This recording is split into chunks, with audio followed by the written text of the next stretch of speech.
Welcome to this edition of Grand Rounds, exclusively produced by Pituitary World News. I am very pleased to introduce Dr. Sandeep Kunwar, Surgical Director of the California Center for Pituitary Disorders at UCSF. He will speak about a rational approach for the management of craniopharyngiomas. I'm back again. So this time, this will be the last talk, and then we'll do some case presentations. Will be short, but kind of exciting and interesting. Lewis asked me to discuss this one topic, which has been a passion of mine, because again, it's such great controversies, and I title this talk as the rational approach for the management of craniopharyngiomas, and I do that because I can't say this is how it should be treated, because it's still an evolving field. But I think we need to start thinking about where the thing stands, where do we want to move forward in the future. To start with, as I said, this is not new. Even Harvey Cushing, in his era, called this tumor the kaleidoscopic tumor because there's solid portions and cystic portions, whose management is one of the most baffling problems to a neurosurgeon. And I'll explain why in a second. Jim Rutka, who's a pediatric neurosurgeon up in Toronto, who I've got great respect for, said there is perhaps no other brain tumor that evokes more passion, emotion, and controversy as craniopharyngiomas. Because surgeons think, well, they're benign tumors, we can cure them, we can peel them off all the structures. Yes, we can do that, but the consequences and morbidity of that is quite high, and because of the location of these tumors. In general, I think most of you know this, is that craniopharyngiomas are benign central nervous tissues. Tumors, they account for about 5 to 10% of intracranial tumors in children. They arise from the squamous epithelial remnants of Rathke's pouch. There's two distinct types, and I'll talk about them in a second, the adamantomatous and the papillary. So the epidemiology is about 3% of all intracranial tumors, but a majority of these occur in kids. And so, majority of the supracellular tumors that we see in kids are craniopharyngiomas. It's the most common non-glial tumor in kids, so it's a big problem amongst the pediatric population. There's a bimodal distribution, which they either occur in children between the age of 5 and 15, or there's a little blip later on in life between about 45 and 60 years of age with a slight male predominance. The embryology is kind of interesting. I do believe it's probably in the same spectrum of a Rathke's cleft cyst. It all arises from Rathke's pouch. As we talked about earlier, as Rathke's pouch gives rise to the anterior lobe, the pars intermedia, the pars tuberalis, and the pars distalis. And then the pars nervosa comes from the median eminence and the brain tissue itself coming down. And the pars intermedia sort of atrophies away, but sometimes along the entire path where Rathke's pouch was, there could be remnant cells. They either mature and form mucus-producing cells called a Rathke's cleft cyst. Sometimes these cysts can have squamous metaplasia, where you have a Rathke's cleft cyst with some thickening of the lining. By definition, a Rathke's cleft cyst is a single cuboidal epithelial layer, but if you got multiple layers, we call that squamous metaplasia. And then to a craniopharyngioma, which are actually nodules of tumors that exist coming from the same embryological material. So perhaps it is metaplasia of the adenoapophyseal cells arising from the pituitary stalk or Rathke's pouch, but that's key because remember, Rathke's pouch coats the entire lining of the pituitary stalk itself. So the most common, the what we're going to be talking about mostly is the adamantomatous types, which is a WHO grade 1 tumor, a benign tumor. It's the most common variant. It's epithelium of tooth primordia, meaning there's calcification within the tumor itself. Oftentimes they have cysts that have this motor oil, kind of oily material, and that's important because surgically we know that material is very inflammatory. That's why these cysts like to stick to different structures. By definition, they always come off the stalk, but they can also stick to the carotid arteries, to the hypothalamus, to the optic nerves, to other structures because of this inflammatory process that goes on. They're oftentimes associated. Now we're understanding a little bit more about the genetic abnormalities within these tumors, and more so not with the adamantomatous, but perhaps the papillary type. So the papillary type typically occurs in the adults. It's more solid than it is cystic. The fluid is less oily, less inflammatory. Perhaps there is a higher probability of surgically curing papillary craniopharyngiomas, but again, depending on where they're located. They're derived from the buccal mucosa primordia, and now we know very well that 95% of these tumors have a BRAF mutation, and that's very important with how we manage these tumors. And some of them can be mixed. There are actually mixed tumors that exist as well. Very briefly, I'm going to talk about papillary craniopharyngiomas. Majority of this really focuses on the adamantomatous. But as I mentioned, with papillary craniopharyngiomas, a huge recent advent is the fact that 95% of them have BRAF mutations. And now we've got a lot of great BRAF inhibitors. And if we're combining the BRAF inhibitors with the MEK inhibitors, and with a combination treatment, we've seen significant improvement in treatment of these lesions. Some cases even complete responses. Majority of the cases, 80% will have a partial response or stable disease and being followed up. This is going to open the window perhaps to more medical therapy for papillary craniopharyngiomas, and there may be a time it'll be like prolactinomas, that the medical therapy is the first step, but not all tumors will respond. If they don't, then we can consider surgery and radiation therapy or other therapies. But as I mentioned, this is the one that's the most formidable tumor for neurosurgeons, the craniopharyngioma. This is the adventitis, and it is a spectrum. It's not the same disease, which is why it's so hard to categorize this is what we should do, because it all depends on where is the tumor, what's involved, what are the symptoms. So these are monocystic craniopharyngiomas. They almost look like a Brathy's cleft cyst or a hemorrhagic tumor, but there's a craniopharyngioma. Polycystic, involving multiple different areas, especially the third ventricle, growing into the prepontine cistern, but very little involving the pituitary gland. Of course, they can be filling the entire third ventricle with hypothalamic edema. You can see the edema along the edges here. And of course, these are the ones in the younger kids are the most aggressive. They're very, very large. You can be complex, multiple cysts. These are very difficult tumors to treat long-term, and they have high recurrence rates and oftentimes are associated with significant morbidity. Unfortunately, we've also seen tumors that are this big with completely normal hormone functions. And again, it goes back to, we've had patients with hypothalamic craniopharyngiomas who are completely hormonally normal found with other processes. My point is most of the treatments we offer are going to have some detriment. And so the question is we can only do harm in those patients. Sometimes watching makes sense if they're truly asymptomatic. And this is the problem, is the anatomy. If you go back to the anatomy we talked about, it's such a high real estate value. You've got the pituitary gland itself, and yes, that's probably the least thing we worry about, because that we could replace if we needed to, although, as I mentioned, we try not to. The pituitary stalk, which all of these arise off of, and that therefore there's a high risk of diabetes insipidus, either at presentation or with any type of surgical treatment, but can also involve the optic chiasm, the third ventricle, the median eminence, the hypothalamic masses. It can go wrap around the arteries. And we kind of break them down into a grading system where we talk about the purely intracellular ones, and this is a little bit supracellular, but it rises out of the pituitary gland. That's kind of a grade 0. There's the supracellular type, and then the intraventricular craniopharyngiomas.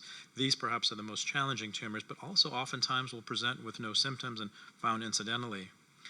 The symptoms are very different when they start to develop in adults versus kids. In kids, it's usually anterior pituitary deficiency why we pick them up, and the number one presentation is short stature. So oftentimes it's because these kids are not growing.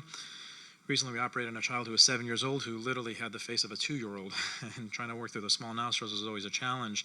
Whereas in adults, it's not so much the hormonal abnormalities, but the vision loss is how they present. And then, of course, there are symptoms that both adults and kids have, which include diabetes insipidus, or as I've been told, is a DDAVP deficiency syndrome, hydrocephalus from the cystic lesion involving the third ventricle causing obstruction, cognitive dysfunction because of the involvement of the mammillary bodies, or even sometimes the fornices, which can cause short-term memory problems. So what are the options? Well, if there's a mass effect, if it's pushing on the optic nerves, if it's causing obstructive hydrocephalus, if it's very large in size causing headaches or other symptoms, then surgery oftentimes is the go-to still. Because for adamantinomatous craniopharyngiomas, we have no effective medical therapy. And so when we talk about surgery, we got to sort of start breaking it down. The first step is always clinical judgment. Do we want to try to do a gross total resection, or do we want to do a subtotal resection? And why would we do either? Why not choose one or the other? Why do we go through this process? And hopefully we'll discuss this a little bit more. What type of operation do we do? Do we do an extended endonasal transfernodal approach? Yes, if the rare craniopharyngioma stays within the pituitary, we just do a standard operation like a pituitary operation, and it goes really well. That's very uncommon. Typically, these tumors will have a cellular portion and a supracellular portion, sometimes only a supracellular portion, and sometimes a third ventricular portion. So that really dictates what the approach will be. Is it going to be an extended endonasal approach, or very often, you saw the big tumor going into the frontal lobes, into the interhemispheric fissure. We have to do a craniotomy or sometimes even a combined approach. And there's different types of craniotomies we can perform, a subfrontal approach coming from the front, a pterional from the side. Or for the ones that are very large in the third ventricle, we actually come from above, we split the two hemispheres, and we can come down into the third ventricle to be able to resect the tumor. The problem with any of these pathways, it's a very long path to get to the tumor.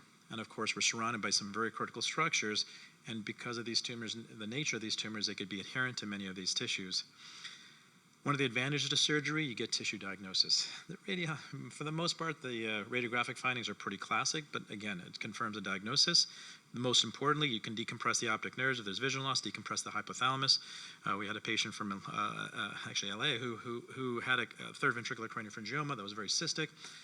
We followed it, it grew, we treated it with a subtotal resection because it was a third ventricular craniopharyngioma, and he lost about 16 pounds of weight in the next year. So even that person, I think, had some hypothalamic dysfunction that improved by taking the mass away from the hypothalamus. And then again, it's a benign tumor. If we can remove 100% of the tumor, can we actually cure the tumor then? The problem with surgery is there's very high risks, and the risks, of course, are hypopituitarism, which the studies are quite in the spectrum, but if you're trying to get a gross total resection, I think the risk of hypopituitarism is in the range of 85 to 95%. Diabetes insipidus is a very big problem, and again, yes, we can take out these tumors without causing DI, but then most likely we're leaving a little piece behind, because again, these tumors are adherent or rising off the pituitary stalk. The ones that are intracellular are the exceptions. Again, that's the bottom of the stalk, and as I mentioned, the posterior lobe, the bottom of the stalk, does not cause permanent diabetes insipidus if done properly. Hypothalamic injury is the biggest issue, and that's one of the things we really try to emphasize amongst the residents, is that quality of life is so impacted by hypothalamic injury. And these are the supracellular, or more importantly, the third ventricular craniopharyngiomas, and sometimes these tumors are so large, we don't know where they started from. So we always have to keep that in our minds, is if it's adherent to the walls of the third ventricle, that is where the hypothalamus is, we can risk injury there. Spinal fluid leak is a big problem, because now we're making a much bigger opening, we're entering into the CSF spaces, and there have been multiple reported cases of stroke and even death after surgery from a craniopharyngioma. Hypothalamic syndrome is a quality of life issue that's pretty significant because there is no treatment for it. It typically involves damage to the hypothalamus because these tumors will adhere to that wall, and by dissecting it off, you're damaging those neurons that are there either from direct compression, dissection, or actually from shear force injury by pulling on the tumor. It leads to obesity, sexual dysfunction, sleep-wake cycle disturbances, of course pituitary failure, but temperature dysregulation, behavioral changes, social emotional withdrawals. Louis and I were involved with a patient group of craniopharyngiomas, and although it was a handful of parents who were there about their kids, they were all devastated because of their child, like this patient here, within a few years has gained 115 pounds because of her hypothalamic obesity. There is no treatment at this point, and hopefully maybe with leptin analogs or some other treatments will be able to resolve that. But as of now, that's one thing we have to be very cautious about. The other thing is diabetes insipidus with adipsia. I think John was mentioning this. That's the worst patient you ever want to have because they're in the hospital 3 or 4 times every year. They've got diabetes insipidus, but they have no thirst mechanism. And so now you're balancing their DDAVP and their thirst, and they're either going hyponatremic or hypernatremic and going back and forth. So again, another quality of life, huge impact, and both will lead to death early. We know that hypothalamic obesity, and this was a study published, is really related to location. So yes, if you've got an intracellular tumor, sure, go for it. If it makes sense, do a gross total resection. You've got a supracellular one, still, that's going to displace the lamina terminalis and the mammillary bodies upwards. You can still get in there and not have to damage the hypothalamus. But once you get into, this is involving the third ventricle, that significantly increases your risk for development of hypothalamic obesity. What other options? I mentioned there's no real medical options for adenomatous craniopharyngiomas at this point. What about radiation therapy? And the answer is yes, and have always been sort of against radiation therapy for good reasons. One, these are all kids. Majority of these are kids, not all. And kids, we worry about their cognitive development, their facial development. You get radiation too early, their midface doesn't grow, they've got a very small head. You can cause cognitive deficits if you radiate the mammillary bodies or the medial temporal lobes. The other concern is secondary tumors forming. We've all had, or at least I had, when we used to use coronal beam radiation therapy, where we used 2 beams giving opposed field radiation therapy, and then years later, on average 14 years, people developing secondary tumors, and we had one patient who developed a pontine glioblastoma after being treated for their craniopharyngioma. So these are all real concerns. But just like surgery's gotten better, so is radiation therapy. And that's one thing we can't talk about data that happened 20 years ago or 30 years ago, just like we don't talk about surgery that we did 20 years ago, because now the surgery is so different. And so now we've got new modalities. There's stereotactic radiosurgery, which is meaning using highly focused beams of radiation therapy, not 2 or 3 beams, but in the range of 300 to 3,000 beams. So each one beam is relatively harmless, but focused on certain areas. We can do that with single fraction. We can do it fractionated over 5 fractions, so much easier for patients. We can also use proton beam, which is another form of, rather than using gamma radiation. Intentional IMRT is the other option, and that's probably the most common type of radiation therapy used nowadays. Opposed beam, external beam radiation therapy is not used anymore, at least not in the United States. So going back to these old data of having all these complications, most of that came from opposed field radiation therapy. Now it's IMRT, which is more focused, but stereotactic radiosurgery is the most focused. And then there's also intracystic therapies. We can give bleomycin chemotherapy agents into the cyst component to it, or we can do radiation therapy using radioactive particles into the cyst component. So the advantage to radiation therapy, cure rates are very high. And I'll show you some data on this, is that with radiation therapy, it doesn't make a difference if it's stuck to the optic nerve, stuck to the carotid artery, stuck to the hypothalamus. We can still cure the tumor in the majority of these cases. We prevent immediate risks. Yes, radiation therapy, one of the biggest risks is causing hypopituitarism. Now, if the patient already has hypopituitarism, of course, life becomes much easier because now we've got a lot more options. But as I said, a lot of these kids have normal anterior pituitary function, and they still have to go through puberty and growth and development. They will have growth, short stature. We can replace that. The good goal is, again, if we can delay the risk of hypopituitarism, there may be some advantage. With radiation therapy, the risk of hypopituitarism is not immediate. It happens over the next 5 to 10 years. So that buys us a little more time. The risk of surgery causing hypopituitarism is they wake up the next morning with it. The other concern is diabetes insipidus, is that radiation therapy does not cause diabetes insipidus, whereas with surgery for craniopharyngiomas, the risk of diabetes insipidus is quite high. And then, of course, long-term cognitive effects, as I mentioned, is a big concern, although this is now improving because we're using smaller fields. We've got the ability to actually shave off all the radiation dose off of the temporal lobes, off of the fornices, off the mammillary bodies, but still be able to treat the tumor in an effective way in most cases. Some people use radiation therapy as a primary treatment, and that's not unreasonable. Here's a patient who actually had no surgery, and this is the MRI scan during the time that the patient got radiation therapy, and 6 years later, you see a dramatic response. The tumor's almost gone. But my point is that radiation therapy does work. I'm not sure I would say that's the first-line treatment, but that is an option. So we looked at Isaac Ging. This is a literature review looking at, Isaac was one of our residents, looking at the data that's out there, looking at subtotal resection versus gross total resection and long-term outcome. My point is with these tumors, like I mentioned before with pituitary tumors, yes, surgery looks great, radiation looks great at 3 years, but really we got to take this out 5 years, 10 years, because these are slow-growing tumors. So when we were talking about the resection of the medial cavernous wall, yes, it looks great at 3 years, but what happens at 10 years? Because again, that's when we're going to see these recurrences. And people try to do gross total resections and show these great pictures of resecting these large tumors, but the reality is with gross total resection tumors, if you follow them out for 10 years, almost 40 to 50% of them still recur. So they're recurring and you still need additional therapy. Was the risk of causing hypothalamic obesity and causing DI and loss of pituitary function worthwhile? But when you look at this, the risk of recurrence of tumor control, whether you do gross total resection versus subtotal resection and radiation therapy, are the same at 10 years. So keep that in mind when we go back to what are the risks, when do the risks occur, and what makes the most sense. And then if you look at survival, though, it doesn't change. So whether you had a gross total resection or subtotal resection with the radiation therapy, the overall survival was not significantly different. This is our experience. This is of 122 patients that was published from our radiation oncology group, is that we looked at progression-free survival. And again, this was gross total resections. Again, if you follow these patients out long enough, about more than 50% of these patients eventually recur. So yes, when I see these papers of craniopharyngiomas and showing at 3 years, my patients haven't recurred, that has no value to me. Let's see what happens at 5 years or 10 years, because in theory, if you leave a little piece behind, eventually there's a chance of it coming back. My point is the best outcome that we found was with the group that had the subtotal resection with the radiation therapy, and this is just for long-term control. In progression-free survival, we saw the same thing. Patients who only undergo a subtotal resection will recur. And so that they definitely did the worst, and their prognosis is the worst because, of course, when they recur, they're more difficult tumors to treat, they're larger, they're more complicated. So we don't do subtotal only. We'll either do subtotal and radiation therapy, or if it makes sense, we'll do a gross total resection. What about the risk factors between the two? So when you look at this, this is looking at visual complications between gross total resection, subtotal and radiation therapy. Only radiation therapy or stereotactic radiosurgery, not a big difference in visual complications, not a big difference in neurological complications, including stroke. So by complications are all about the same except for one big complication, and that's endocrinopathies. That with a gross total resection, you're 2.5 times more likely to have an endocrinopathy than with a subtotal resection and radiation therapy, or potentially with stereotactic radiosurgery.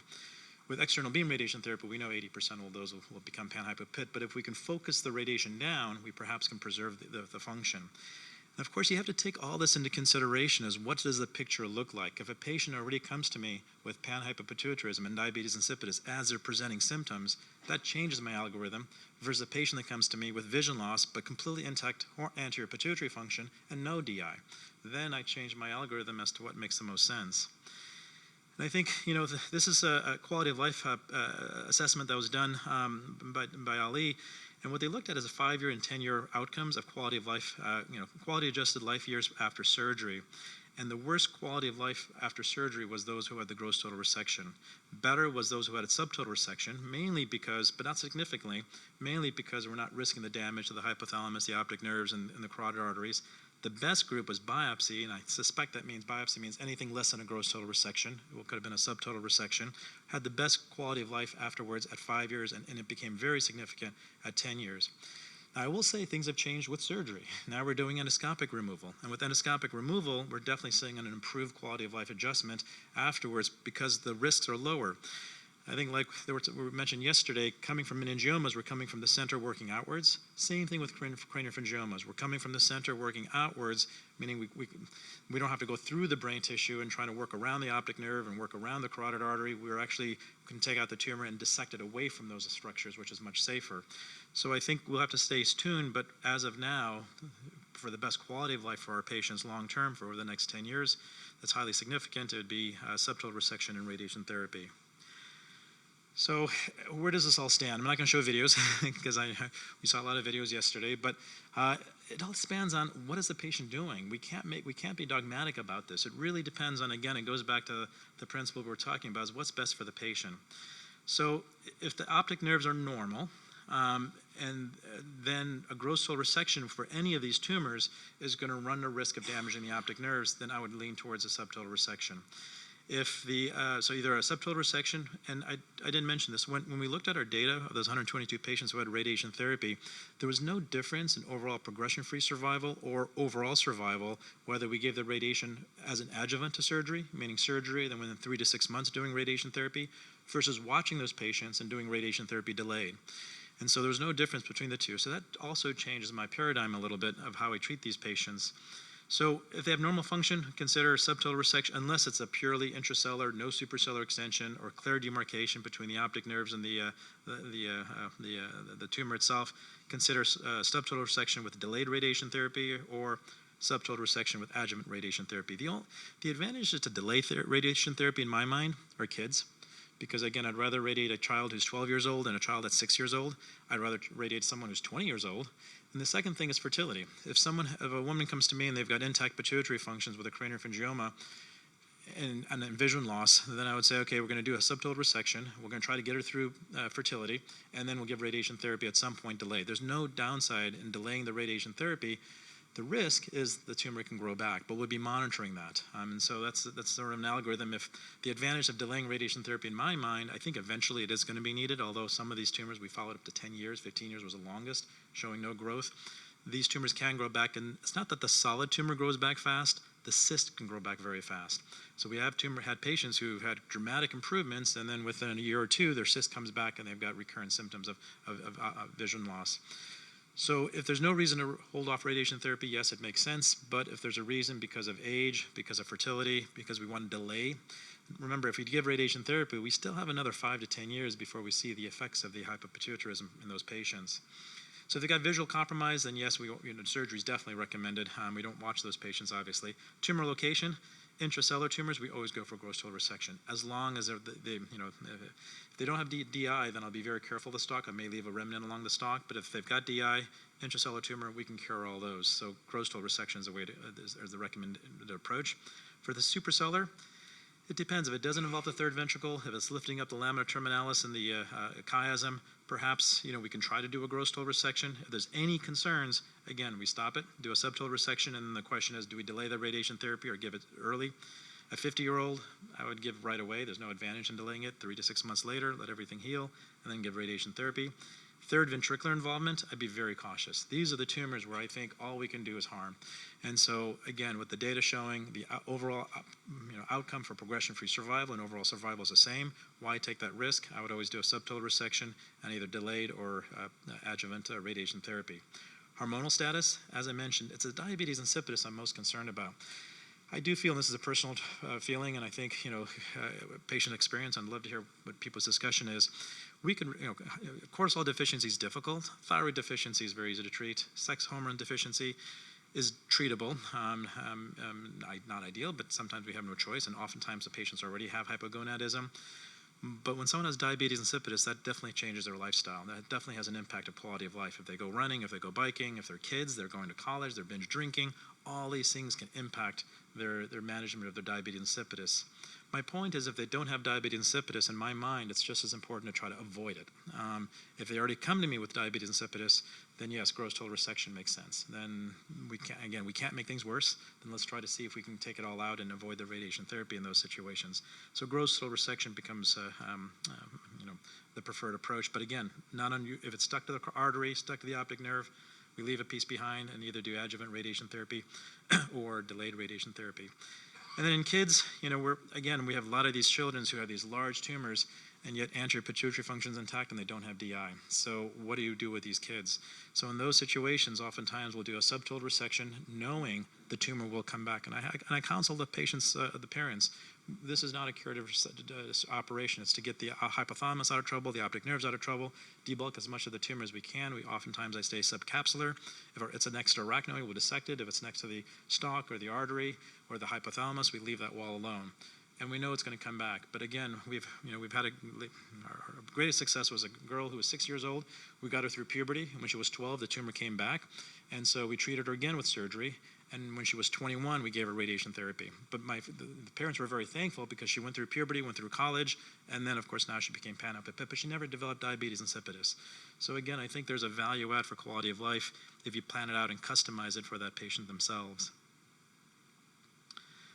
So this is going to be a little bit shorter discussion here today, but craniopharyngiomas are a mixture of diseases. One does not fit all. There's some that are easy to cure, some that are complex, involving multiple different compartments of the brain that are never curable by surgery alone. And oftentimes it's the solid portion we can treat. One thing to keep in mind when we give radiation therapy, we oftentimes will get immediate response to the solid portion, meaning the solid portion of the tumor won't grow, but the cyst can still grow. Oftentimes it takes 1 to 3 years to see the arrest of the cyst growth. So it's not we have had patients, and I caution, I consult patients' families usually about the fact that the solid portion won't grow, but there is a chance the cyst may come back. And if it does come back, we do surgery if it's symptomatic, but it's just popping the cyst. We don't have to, the tumor's already been treated. We just need the time for the cyst to sort of, the cyst growth to slow down, which is always a delayed phenomenon. So the optimal management, I hope you can understand this, is a combination of what are their symptoms, what's the tumor size, where's the tumor located, how old is the patient, has a big impact in my mind, and what are the preoperative deficits. If they're already there, yes, we can be more aggressive. If they're not there, how can we preserve them as much as we can? And that no one path fits all, but treatment really has to be customized to the patient, and that can only be done with a team approach. This is something, unfortunately in medicine, and I think you all see this, we see it too, is you offer what you have. So surgeons who don't do radiosurgery will do everything they can to cure a tumor surgically because they don't do radiosurgery. All of our surgeons, including I've seen this huge dramatic shift, for example, in vestibular schwannomas. And for craniopharyngiomas in the 60s and 70s, the goal was to get a cure at all costs. And now we realize we caused a lot of damage and didn't actually, long-term, these tumors still came back. So we've shifted. Now vestibular schwannomas has been a big shift over the last decade where these are tumors of the vestibular nerve. And the schwannomas actually oftentimes will cause facial nerve deficits or sometimes other complications. But now we're trying to take out as much of the tumor as possible. But if it's stuck to the facial nerve at all, we leave it behind because now we can do radiosurgery. So even our surgeon, Phil Theodosopoulos, has changed his mentality about how we treat these tumors. Because again, if it was you, would you rather have a cure with a facial palsy for the next 30 years of your life? or a 98% resection, and yes, I need Gamma Knife, which has a 0 risk of causing, or less than 1% risk of causing facial nerve palsy for the rest of your life. It's a no-brainer answer to me. And so if you would want that, why wouldn't your patient want that? So in the same concept, I think you have to provide, if you can't provide it, get a team approach to do it. So I don't do external beam radiation therapy. We've got a great group of radiation oncologists who do that. Dr. Aurora, Dr. Aghi, myself, Dr. Gulshaman, and Dr. Morshed all do radiosurgery as well. So we know we don't need to push the limits because we have other things we can offer. But for other surgeons, that's all they do. Likewise, we say the same thing with radiation oncologists. Radiation oncologists will take these large tumors and just radiate them. And I'm like, okay, cytoreductive surgery makes sense too. We'll operate on kids to shrink the tumor down because our radiation oncologists like it, because now they can use IMRT and really contour the field and get it off the temporal lobe and off the mammillary bodies and protect cognitive function. But then other radiation oncologists, that's all they can offer because they don't have a surgeon they work with, just give them radiation therapy. So my point is, it has to be a team approach to give the best outcome for the patient. And then one thing we have to keep in mind, it's not the MRI scan that counts, it's not the hormone function that counts, it's the quality of life that counts. And so for these patients, quality of life is a key consideration in the disease. And my other point, like I mentioned, is long-term follow-up is great. Anytime someone's got a new treatment for these tumors, and they show me great results at 3 years, I'm like, that's nice. What are the risks, and what's going to be the long-term follow-up? So we need to look at all that to be able to make an informed decision. And as I said, we've got at UCSF, we've got a large group of people. Partly it's because of our volume, partly because of the group we have and the facilities and the university itself. That includes the neurosurgeons, the neuroendocrinologists, the neuroradiologists, the neuropathologists, neuro-ophthalmologists, the radiation oncologists, and now I can add in neuropsychiatry too. We've got a neuropsychiatrist, 2 of them in our department, to be able to help with a lot of these patients, as you know, from hormonal dysfunction and definitely with craniopharyngiomas. Oftentimes it can have a cognitive impact, and anyone who's had radiation therapy, we plug into that program as well. So I'll take questions, though. Thank you very much. I'm Jorge Fascinetti, Pituitary World News co-founder. I want to take this time to thank you for watching this educational program exclusively produced by Pituitary World News. We are also deeply grateful for your support. To donate and continue to be a part of our mission, please visit us at pituitaryworldnews.org.